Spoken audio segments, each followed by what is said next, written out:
You're listening to Two Bobs, Conversations on the Art of Creative Entrepreneurship with David C. Baker and Blair Enns.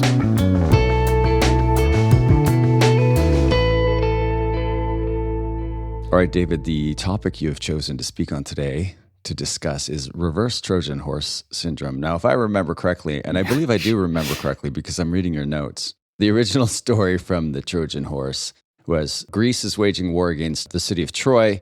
At some point, they give up or pretend to give up.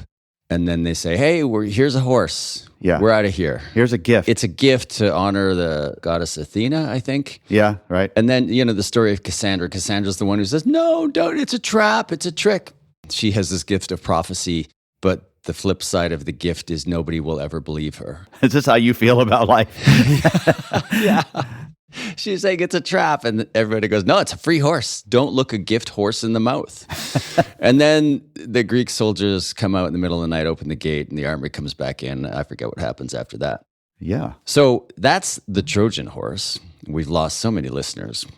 The reverse Trojan horse is what? The horse are in the men? No. What are we talking about? God almighty. So the Trojan horse is a really bad surprise wrapped in a good surprise, right? And the reverse Trojan horse is a really good surprise wrapped in a bad surprise. So the reverse Trojan horse syndrome is all these firms, all our listeners, who the client lowers the drawbridge and the horse gets wheeled in and they think they're just getting the implementation and they're fine with that.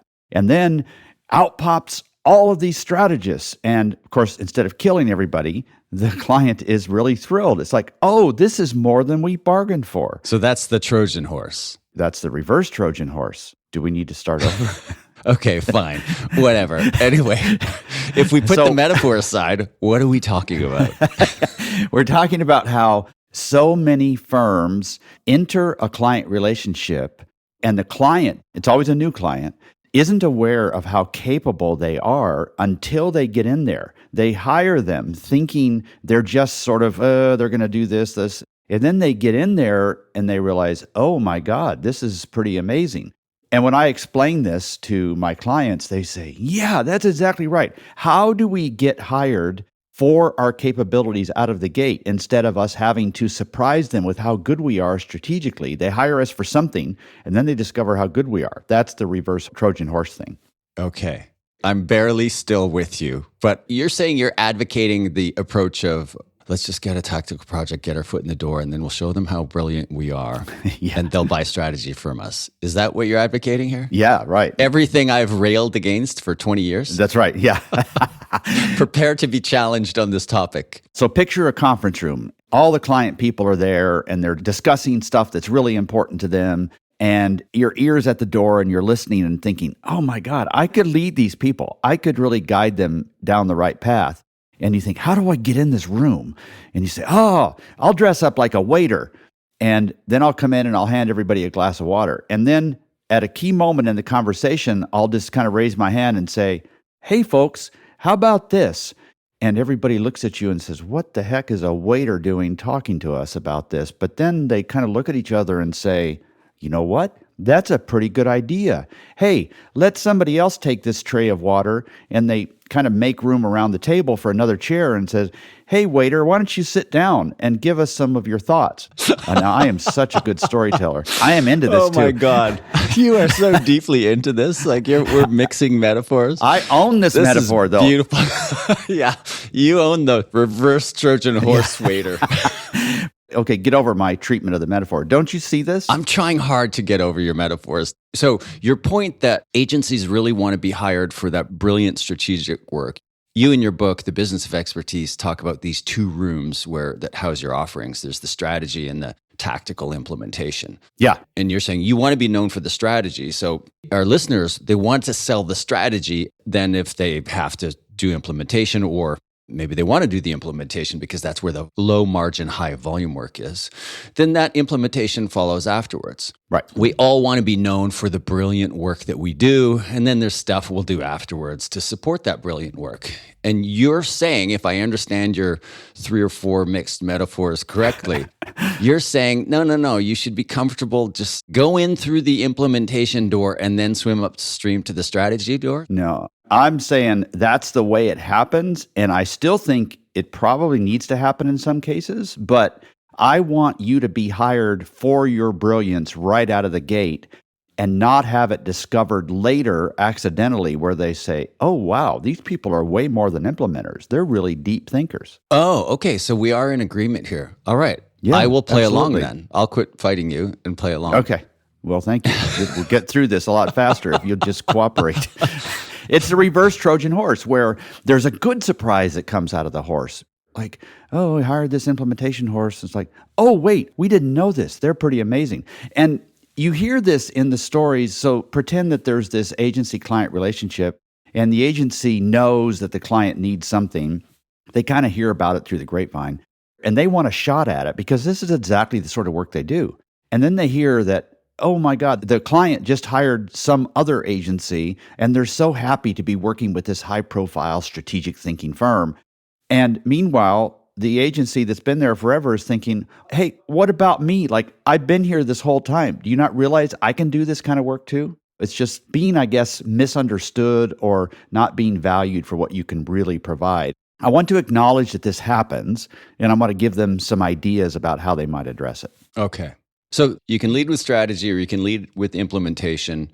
You can enter through either of these doors. It's better to lead with strategy. You want to be known that way. But the reverse Trojan horse is when you're hired for tactical implementation and then you get noticed and allowed to deliver on this more strategic work. Yeah, exactly. Like you might get hired to do a presentation deck for an annual sales meeting, and they think you are going to massage the language and do a great visual representation of everything. And then you question something and say, hey, I really think we ought to change the order of this. We ought to talk about this. We probably shouldn't do. That's not what they hired you to think about. And of course, they might be annoyed, but they also might say, oh, wow, you all do a lot more than just put presentation decks together. You're persuasion experts. So using that example, I want you to be hired as a persuasion expert right out of the gate who also does presentation decks. Gotcha. So let's say a client comes to you and says, hey, we need a presentation deck. And you look at it and you go, you don't need a presentation deck. You need a business strategy and a deck that explains that. Yeah. And they say, yeah, our strategy is a mess, but just do the deck. Is your advice that the agency should take that work? Let's say it's a new client, you've never worked with them before. Yeah. They should take that work and try to build that deck and still try to go after the strategy work, or should they draw a line and say, no, if we're going to do this, you need to begin at the beginning. There's no point in doing a deck if you don't have the strategy fixed. Yeah, it's a fantastic question. I think the answer to that hinges on how much work you have.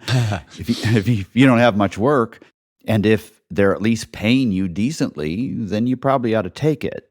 And there's still a small chance that you might convert that client into one that thinks of you more highly than they do at the outset, and you probably ought to take that chance. But if you only have one slot on your roster, and you have that client and another client that thinks of you the way they should, the way you want them to, then you would say no to that. That's how I would answer that. Yeah, there are principles and there are trade-offs, and we've talked before about this idea of a principle stack, which I've stolen from Ben Thompson from Stratechery, which is an idea that we have all these principles and values, and we need to order them. It sometimes feels like we're being hypocrites when we're agreeing to do something or we're doing something that contravenes one of the principles. But very often we're doing so because there's another principle that is higher up in the stack that is more important. One of the key principles, fundamental principles that's really high up in the stack is don't go out of business. Yeah, right. Put that on a plaque so you don't forget it. Yeah. First, survive, right? And then after that, you can become more principled, and it's easy to become more principled as the money's flowing in and there's more security. I imagine you and I are of the same mind, which is at some point you want to get to the place where you have the security, where you would say to a new client who comes to you who wants to put the cart before the horse and do the tactical stuff before the strategic, you'd want to be in a position to be able to say, no, like that's just not how we work. If you want to do this, let's do it right. Hire us to do the more strategic work at the beginning. Mm-hmm. But the reality is you're in the ring, you've got a box. There are certain situations, or there will be over the lifespan of your firm, where it makes sense to take the waiter job and then try to drop the Goodwill Hunting moment of genius. Maybe it's the janitor job if we're mixing in another metaphor. Okay, I've made a mess of your outline. Okay, so if I understand you correctly, you have 8 pieces of advice that you're going to share with the listener. And it's really advice on how you can get better at selling that upfront strategic work, and maybe you want to sell implementation afterwards, rather than going in through the implementation door and trying to kind of swim upstream to the strategy door. Is that correct? Yes, exactly right. Okay, 8 pieces of advice. What's the first one? These are all kind of little and silly, but together, I think they add up to something. And the first is really to show it on your website. I am forced to look at all of your websites, and basically they suck. No, they don't all.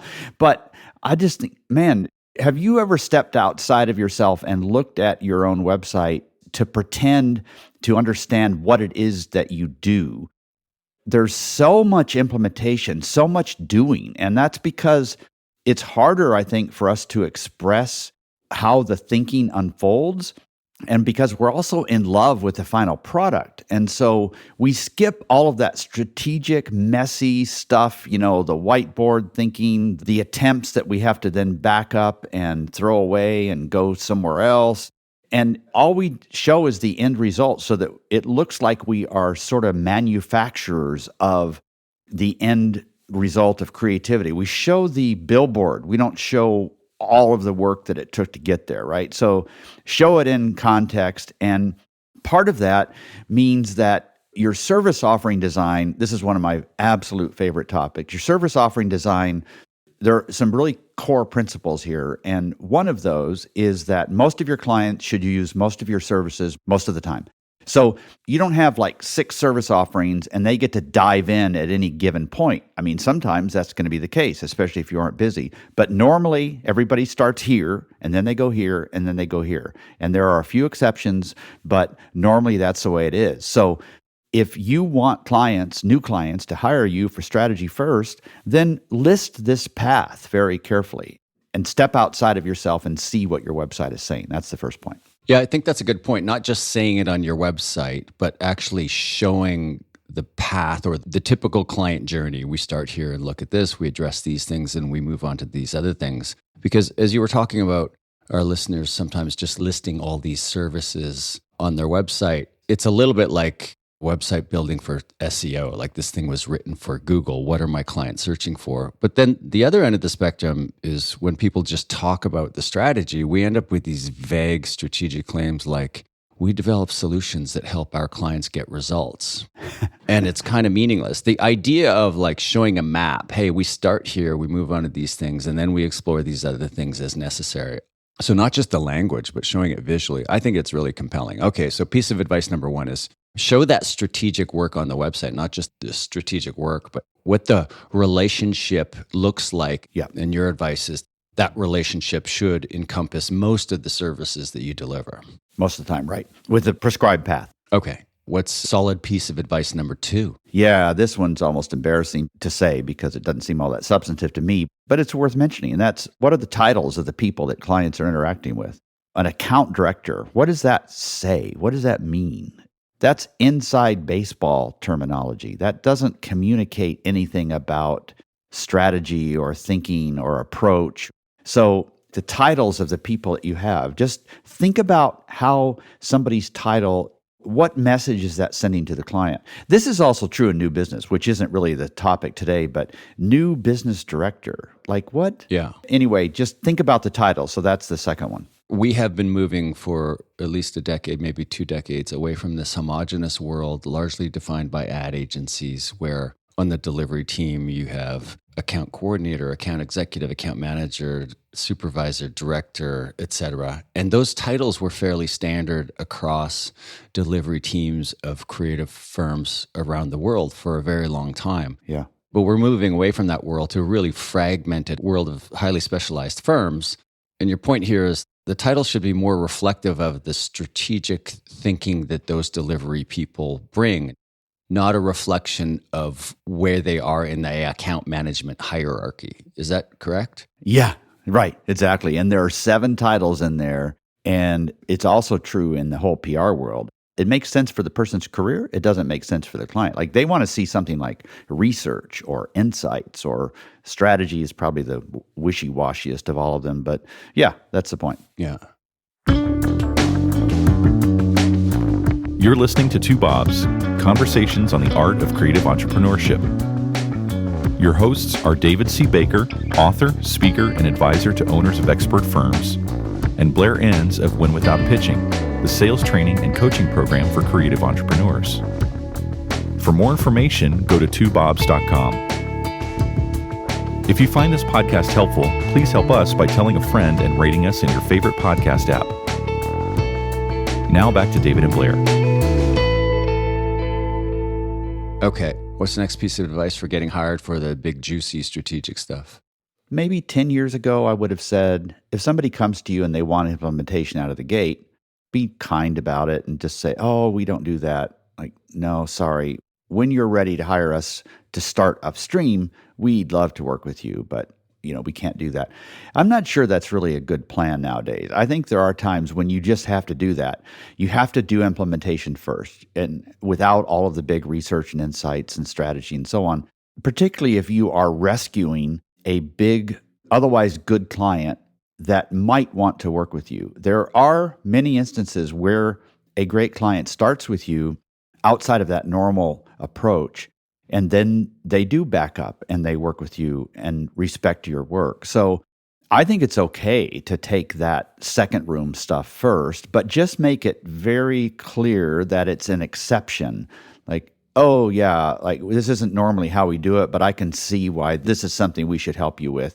And then explain very clearly how you normally start, what it costs, how long it takes, and to say, we like the possibilities here. We're just going to make an exception to our process and glad to do it, right? So that's the third point is do it sometimes, but make sure it's painted as an exception. It's firefighting work. Yeah. Client comes to you and says, we really like you guys. We've been thinking about working with you for a very long time, but we're in trouble right now. Can you just do these executional or tactical implementation things? Yeah. And you say, well, that's not really the business we're in. And they say, please, please, please. Okay, we'll make an exception for you. We'll help you put out these fires. And then let's agree we're going to sit down. We're going to begin at the beginning or have a look at the beginning. Yeah, I'm with you. You can't listen to anything when a fire, like we had a fire yesterday. Oh, that's right. Yeah, I saw the pictures. Yeah. You almost burned the whole neighborhood down. I didn't, but somebody on my property did. Yeah, like a lawn guy was cutting branches down and burning them, and he left and went to the other side of the property. It's 61 acres, and there's a 35-mile-an-hour wind, and it spread. My wife saw it, and we're panicking and called the fire department. 6 trucks come out. It burned 8 acres before we stopped it, and it would have been really bad. Another 3 feet, it would have been really bad. And like if somebody had said, can I talk with you about what you're wearing today? Like, it doesn't really represent who you are. Like, can we do the fire first? Like, let's get that solved.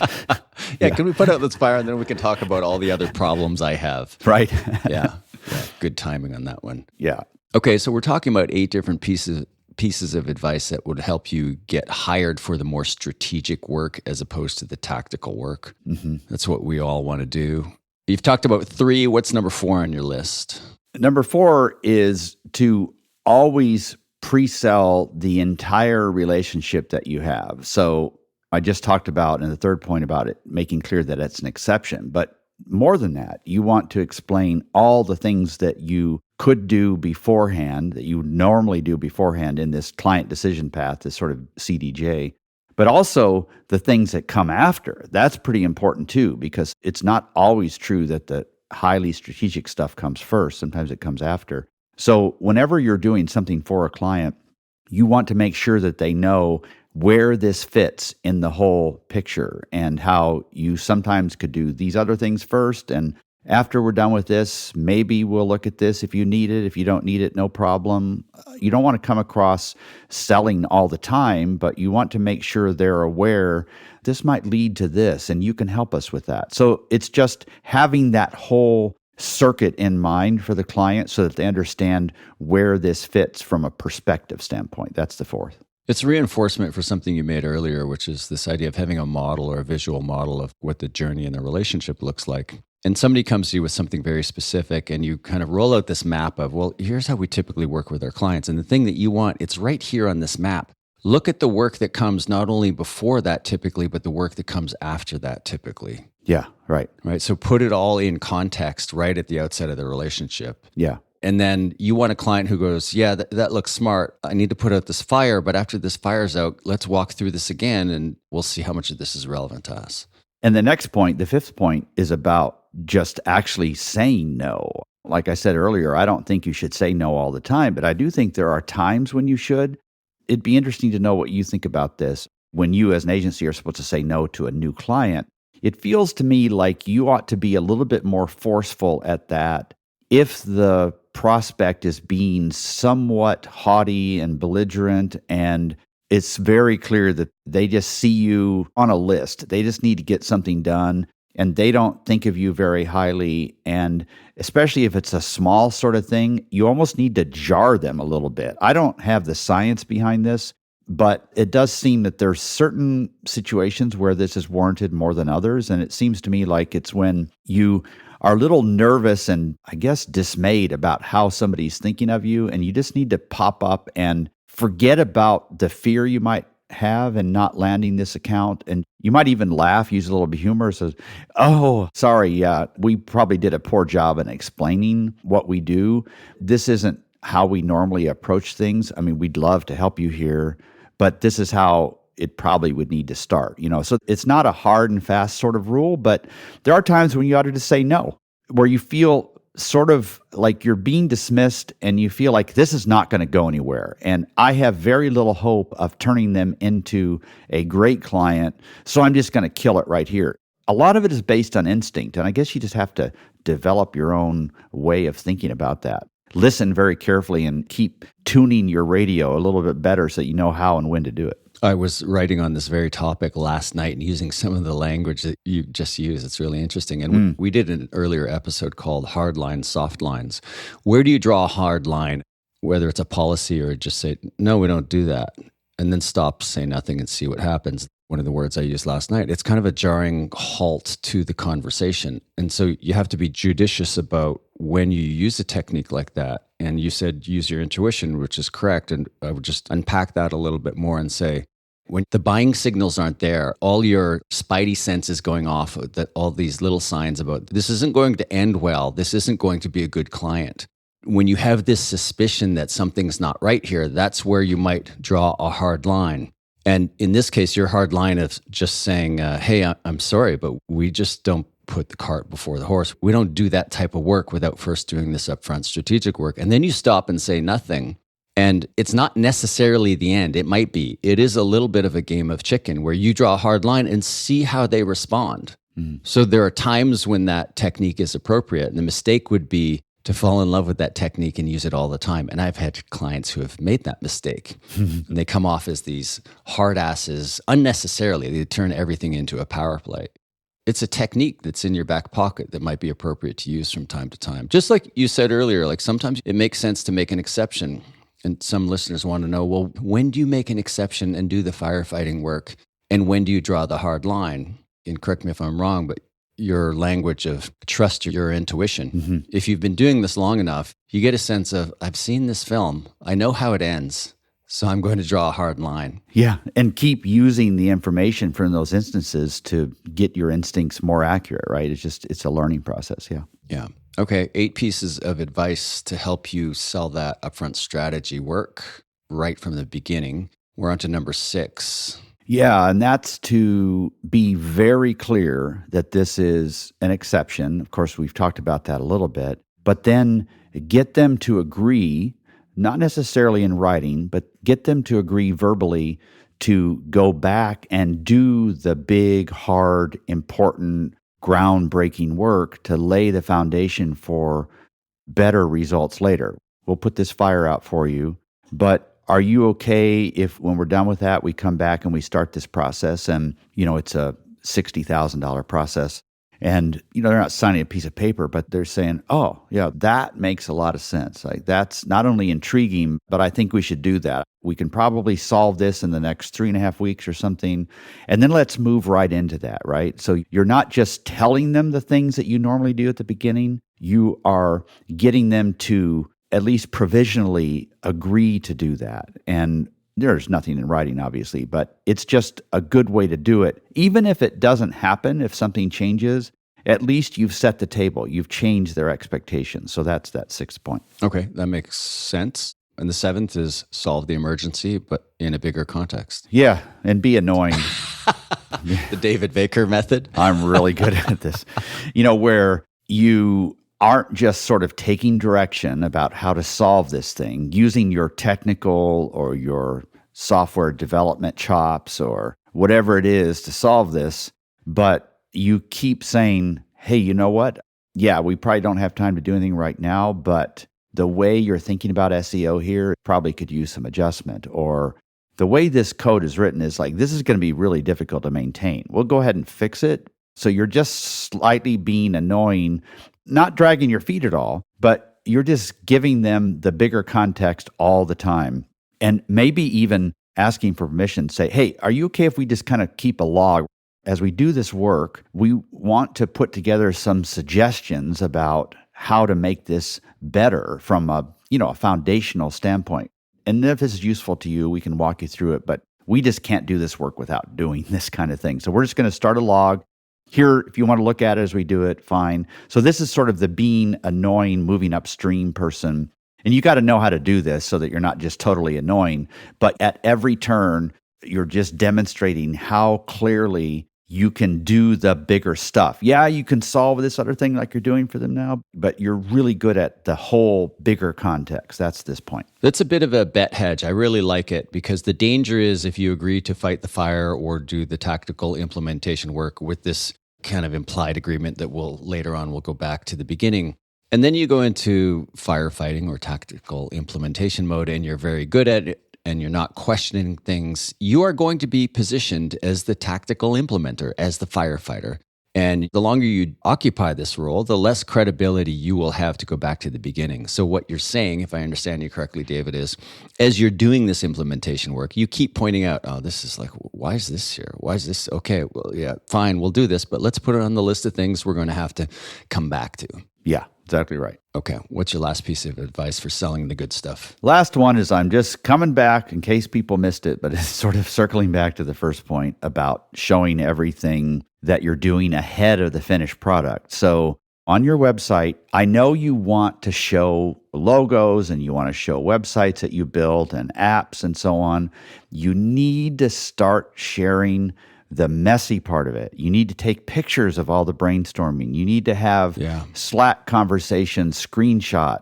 You need to copy emails, not confidential information, but you need to walk people through the messy part of arriving at the final. And we're just showing the final everywhere. And not only in your sales presentations, but on your website. We need to have less finished stuff and a lot more sloppy stuff that got us to the finish point. So I'm just circling back and reiterating that first point, essentially. I think especially creatives, I think you don't fully appreciate how enamored your clients are with the working process. Right. They want to see glimpses of the sausage being made. I remember a designer probably 20 years ago saying, you know what the clients really want? They want to walk through our office and they want to pick through the waste bins and they want to uncrumple the pieces of paper and they want to look at the notes and the sketches. That's what they want to see. They want to see the really cool stuff. Ooh, that's a great one. And as I talk about this, I think, so the Win Without Pitching Manifesto came out about 13 years ago. And the designer who designed the book, Brian Soy, he did the WWP monogram as part of the book that became the logo of the business. Yeah. And one day he shared with me his notes, a piece of paper where he sketched all these different variations of that monogram. And he had a skull and crossbones version and he had like 40 versions. And I said, send me that. And then I took it and I had it printed on the inside of a moleskin and sent him a bunch of copies. I look at that and I think that is a glimpse into the creative mind of how we got to the end product. And I am completely fascinated by it. As somebody who's creative through words and not through visuals, I love seeing the visual journey of the creative process. And I think we don't place enough value in how the sausage is made. And I think we could do a better job of showing that off. Because when you just show finished products, it's like, yeah, okay, you're finished. Your outputs look the same as, every other firm I'm talking to. Yeah, right. There is something about making the journey the client will take with you visible, and allowing them to see themselves in it that is really powerful, really compelling. Yeah, because the process is where they're going to spend all this time with you, right? It's not the last frame in the movie that you're showing. It's all this other stuff that's going to set you apart as fun to work with, as challenging, as intriguing, as humorous. Yeah, that's a really important point. I hope people are picking that up. It's not just about how you get hired, but it's how they think of you. And this is all tied together, like just getting hired for the implementation versus the strategy. There's also another thing in here about letting them see the inside of everything. I love watching those Facebook reels sometimes that show the inside of a manufacturing process. Like, how do you make a car spring, or how do you make an armchair? Like, that stuff is really fascinating to me. And I think the same thing is true for clients. So I hope this episode's been helpful. It's been fun to do. Okay, it took me a few minutes to get over the metaphor of the reverse Trojan horse waiter. And if you want to call this episode the reverse Trojan horse waiter, whatever, I'm fine with it. But what we've really been talking about are 8 pieces of advice to help you sell the good, juicy, strategic stuff. And then if you want to sell the implementation stuff after that, rather than getting in through the implementation door and trying to swim upstream to sell the strategic stuff. Have I captured that right? That's it. Perfect. All right. Thank you, David. Thank you, Blair. Thank you for listening to Two Bobs with David C. Baker and Blair Enns. Read episode notes and transcripts at twobobs.com. That's the number 2, BOBS.com.